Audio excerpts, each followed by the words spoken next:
शान्ताकारं भुजगशयनं पद्मनाभं सुरेशं विश्वाधारं गगनसदृशं मेघवर्णं शुभांगं लक्ष्मीकान्तं कमलनयनं योगिभृध्यानगम्यं वन्दे विष्णुं भवभयहरं सर्वलोकैकनाथम्। आइए सुनते हैं भगवान श्री कृष्ण की बड़ी सुंदर लीला, जिसमें भगवान श्री कृष्ण ने सत्यभामा, सुदर्शन चक्र और गरुड़ का अहंकार एक साथ चूर चूर किया। एक बार की बात है, भगवान श्री कृष्ण द्वारिका में रानी सत्यभामा के साथ बैठे हुए थे। उनके पास ही निकट में गरुड़ जी और सुदर्शन चक्र भी विराजमान थे। तभी कोई बात ऐसी छिड़ गई कि रानी सत्यभामा ने श्री कृष्ण से प्रश्न किया कि हे प्रभु, त्रेता युग में आपने राम के रूप में अवतार लिया था। सीता आपकी पत्नी थी, लेकिन क्या वह मुझसे भी अधिक रूपवान थी? भगवान श्री कृष्ण समझ गए कि रानी सत्यभामा को अपनी सुंदरता पर अभिमान हो गया है। जब उनकी बात समाप्त हुई तो गरुड़ जी भी बोल पड़े कि भगवान, क्या दुनिया में मुझसे भी ज़्यादा तेज़ गति से कोई उड़ सकता है?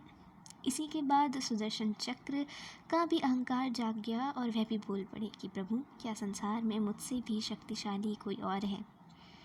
श्री कृष्ण इन तीनों के मन के भाव समझ गए, तो उन्होंने सोचा कि अब कोई ऐसी लीला करनी होगी जिनसे इन तीनों का अहंकार दूर हो सके। तब भगवान ने फैसला किया और गरुड़ जी से बोले कि हे गरुड़, हनुमान जी को बुला लाओ। उनसे कहना कि भगवान राम, माता सीता उनकी प्रतीक्षा कर रहे हैं। गरुड़ भगवान की आज्ञा लेकर हनुमान जी को बुलाने के लिए उड़ पड़े।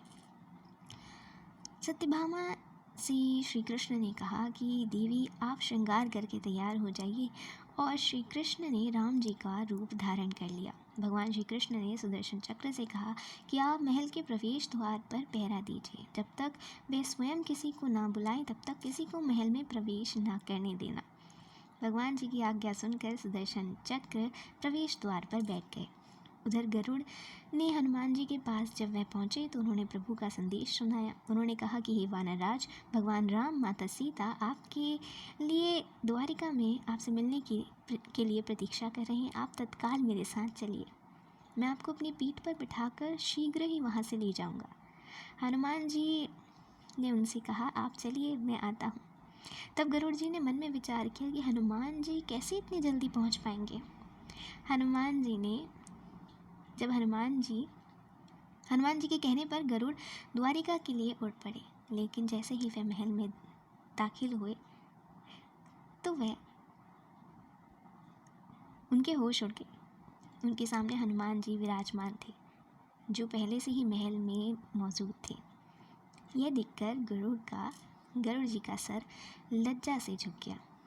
हनुमान जी को देखकर श्री राम ने उनसे पूछा कि हे पवन पुत्र, तुम बिना आज्ञा के महल में कैसे प्रवेश कर गए? क्या तुम्हें किसी ने रोका नहीं?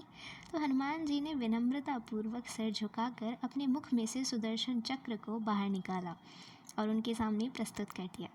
सुदर्शन चक्र को सौंपने के बाद हनुमान जी बोले, प्रभु, इस चक्र ने रोका था, लेकिन मैंने इन्हें मुख में रख लिया और आपसे मिलने आ गया। इस बात पर भगवान मन ही मन मुस्कुराने लगे। हनुमान जी यहीं पर नहीं रुके। उन्होंने प्रभु से कहा, आज आपने माता सीता के स्थान पर ये किन्हें बिठा लिया है और इतना सम्मान दे दिया है कि वह आपके साथ सिंहासन पर विराजमान है। इतना सुनकर रानी सत्यभामा का अहंकार भी दूर हो गया और तीनों ने प्रभु श्री कृष्ण से माफ़ी मांगी। बोलिए श्री कृष्ण भगवान की जय।